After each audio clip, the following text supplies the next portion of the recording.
After losing out on Chris Godwin and bowing out of the sweepstakes for both DK Metcalf and Cooper Kupp, the Patriots have finally landed their proven veteran wide receiver, signing former division rival Stefon Diggs to a 3-year, $69 million deal with $26 million guaranteed.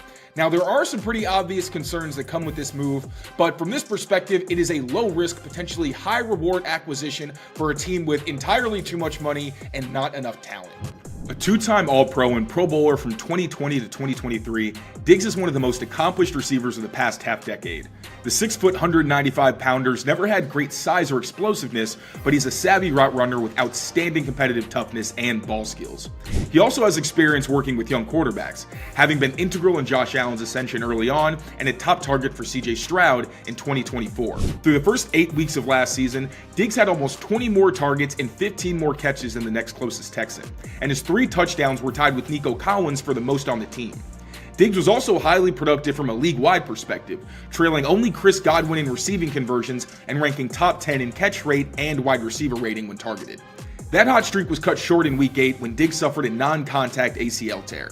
The injury, which took place on October 27th, came nearly 1 calendar year after Kendrick Bourne, who tore his ACL on October 29th, 2023.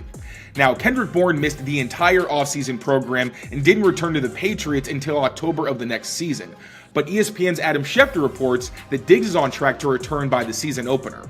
That said, there's no way of knowing exactly how a 31-year-old receiver will respond to that kind of injury, but for now, we can dive into the tape for an idea of what Diggs could bring once he gets back to or near full health. Diggs hasn't lost his football IQ or his 10-inch hands, which dropped just 2 passes last season, but he isn't the vertical or yak threat he was in his prime. The Texans compensated by keeping Diggs inside the numbers, which deterred press coverage and created two-way releases. Diggs went from being primarily an outside receiver with the Bills to spending nearly half of his snaps in the slot. Diggs did most of his short damage underneath, moving the chains on quick outs, option routes, and slants from different spots. Through the first 8 weeks, only Chris Godwin and Drake London had more first downs on such targets. On passes of at least 10 air yards or downfield targets, Diggs still excels at making defenders uncomfortable against off-man coverage and exploiting weak spots against zone coverage. Most of his success came on deep curls between the hashes and in-breakers behind the second level, which was on full display during his 6-catch, 82-yard road game up in New England. Here, Houston comes out in a 2-back pistol look with Diggs and Tank Dell in reduced splits to either side of the formation. Christian Gonzalez starts out in press, but bails before pointing his hips to the sidelines. Despite being at a leverage disadvantage for his in-breaking route, Diggs makes space by firing off the ball to create a sense of urgency, then faking outside once he's on the corner's toes.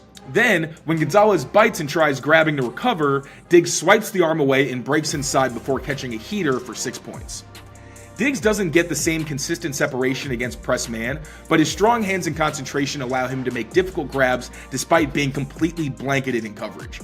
That ability showed up during a clutch fourth quarter rep against his former team, the Buffalo Bills. Facing 3rd and 7 down 3 points, the Texans call a high-low concept with Diggs running a crosser from the slot. Corner Jamarcus Ingram lines up with inside leverage, so Diggs takes advantage of a free release by trying to beat Ingram to the spot. The corner stays glued to his hip when Stroud fires the pass, but despite near perfect coverage, Diggs adjusts to a low throw and scoops Stroud's throw off the turf, moving the chains and setting Houston up at midfield. Diggs didn't have the benefit of an experienced offensive coordinator in Houston, but that won't be the case in New England with 6-time Super Bowl winner Josh McDaniels running the show. Diggs' history with longtime Patriots assistant Brian Daboll, who served as Buffalo's coordinator from 2018 to 2021, should also make for a seamless transition to New England's offense. Here's an example of the Texans using Diggs in a similar fashion to Super Bowl MVP Julian Edelman. After initially lining up on top of the numbers, Diggs motions behind John Mechie to influence a free release. The Colts counter with a match coverage that pits Diggs against Kenny Moore in press man coverage. Moore tries jamming what he thinks is a crosser based on the inside stem, but Diggs jukes his defender to get wide open on a corner, although Stroud does end up missing towards the flat on the throw. Diggs' time with dual threat Josh Allen provided abundant opportunities to make plays off script. That skill set will be very valuable with Drake May, whose scrambling ability kept New England's offense competitive throughout his rookie season. While Stroud isn't as quick to break the pocket, there were times Diggs made himself available for the quarterback when things fell apart, like this 2-minute conversion in Week 4 against the Jaguars. Houston calls a stick concept with Diggs running a hitch outside, essentially eliminating him from the progression with Jacksonville and man coverage. Stroud doesn't like the initial look and is quickly faced with interior pressure, so Diggs works to uncover by running upfield to influence his defender before working back to his quarterback. Stroud finds his receiver after eluding a sack, and Diggs follows some questionable blocking past the sticks for what should be a conversion. It's impossible to predict how a 31-year-old is going to respond to an ACL tear, and one could nitpick the Patriots by criticizing their overpay, even by suctax standards, or by bringing up Diggs' diva reputation. To address the overpay, I simply do not care. This deal appears to have an easy out after the first season, so New England isn't on the hook financially for very long. It's also good for a team in a bad weather city with more money than they can actually spend to sweeten the pot for a high-profile veteran. Regarding Diggs' reputation, he's a 4-time team captain, including his first and only season with the Texans.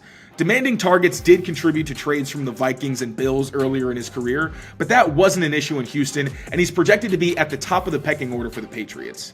It's also unlikely that Diggs would make a fuss if a young up-and-coming receiver like a Jalen Polk or a Javon Baker started to get hot and demanded more targets from their quarterback. To that point, Diggs' presence is going to be valuable for both Drake May and a young Patriots wide receiver room. Sophomores Javon Baker and Jalen Polk would benefit greatly from his professionalism and experience, and Diggs can provide the same for May in addition to being a reliable go-to in critical situations.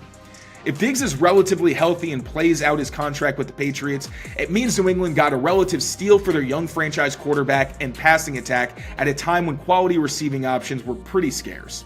If Diggs is off the roster this time next year, odds are his off-field impact at least will have been worth a hefty chunk of change during a period of exorbitant wealth for the Patriots. Either way, this seems like a win-win for the Patriots and Stefon Diggs. In terms of role, I do think that we'll see Stefon Diggs used similarly to Julian Edelman, where he's primarily a Z lining up off the line of scrimmage, and where he can use free releases in motion to be used to his best capability. Although I do think he'll be used outside as an X receiver a little bit more than what we used to see from Julian Edelman. Thank you all so much for watching. Make sure to become members of Patriots Press Pass here on YouTube for more breakdowns just like this, as well as a ton of other great bonus content.